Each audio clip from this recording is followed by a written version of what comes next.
Selamat pagi, Shalom. Perkenalkan, nama saya Vanesha Tasijawa. Di sini saya akan membawakan materi tentang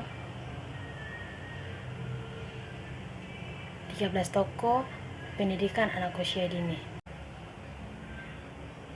Tokoh yang pertama, John Henrik Pestalozzi. Dalam pendekatan, Pestalozzi sangat relevan dalam memandang pendidikan pada anak usia dini. Pendekatannya yang berfokus pada kemampuan alami anak-anak dan lingkungannya, lingkungan yang konstitusi serta pendidikan yang menyeluruh sangatlah tepat bagi anak-anak yang masih dalam masa pertumbuhan dan perkembangan. Implementasi konten yang menarik. Yang kedua, John Ningrat. Menurut pandangannya, pengalaman langsung dengan belajar secara aktif harus menjadi fokus dan lingkungan yang kondusif harus diciptakan untuk mengembangkan potensi anak secara optimal. Yang ketiga, William Kilpatrick. Pandangan Kilpatrick tentang pendidikan anak usia dini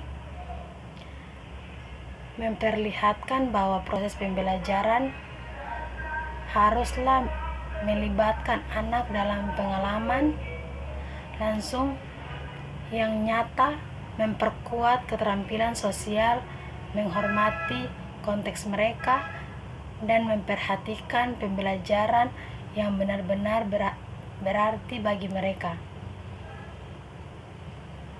Implementasi pembelajaran dalam kelompok. Belajar dalam kelompok merupakan implementasi dari pandangan Kilpatrick yang mengkontromodasi interaksi sosial dan kolaborasi antara anak-anak. Guru harus membina sebuah konsentrasi belajar yang mengembangkan keterampilan sosial dan membangun hubungan antara anak-anak sebagai serangkaian bentuk pengalaman sosial yang menjadi bagian dalam kehidupan anak. Yang keempat, Maria Montessori. Maria Montessori memiliki pandangan yang sangat unik dan inovatif terhadap pendidikan anak usia dini. Dia percaya bahwa anak-anak memiliki kemampuan alami yang kuat untuk belajar dan tumbuh sendiri, dan membawa pendidikan harus didasarkan pada penghargaan dan pengembangan kemampuan alami ini. Implementasi lingkungan belajar yang mendukung. Montessori percaya bahwa lingkungan belajar harus menstimulasi dan menantang anak-anak secara intelektual, secara sosial, secara fisik. Oleh karena itu, implementasi Montessori melibatkan menciptakan lingkungan belajar dan mendukung dan mengaturkan dan menarik alat peraga dan bervariasi untuk memberikan pandangan pembelajaran yang menyenangkan dan merangsang. Yang kelima, Frederick Froebel. Implementasi pengembangan kreativitas dan imajinasi. Froebel sangat mempertimbangkan pengembangan kreativitas dan imajinasi anak dalam proses belajar. Yang keenam, Helen Prascut. Helen Prascut berpendapat bahwa pendidikan anak usia dini harus didasarkan pada prinsip kebebasan dan tanggung jawab. Anak harus diberikan kebebasan untuk mengeksplorasi dunia mereka sendiri. Implementasi 1. Pembelajaran berbasis aktivitas. Montessori memberikan perhatian besar pada aktivitas anak sehingga pembelajaran dilakukan dengan cara aktif melalui bermain, menggambar, dan eksperimen. Yang ketujuh, Lev Vygotsky Menurut Vygotsky, pusat pendidikan anak usia dini haruslah menjadi lingkungan belajar yang mendukung dan memperkaya interaksi sosial antara anak-anak dan orang dewasa.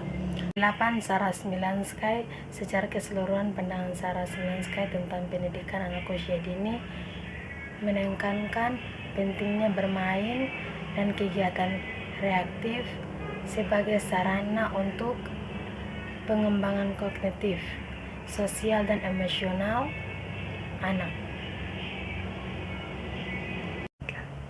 Implementasi memberi respon positif pada upaya belajar.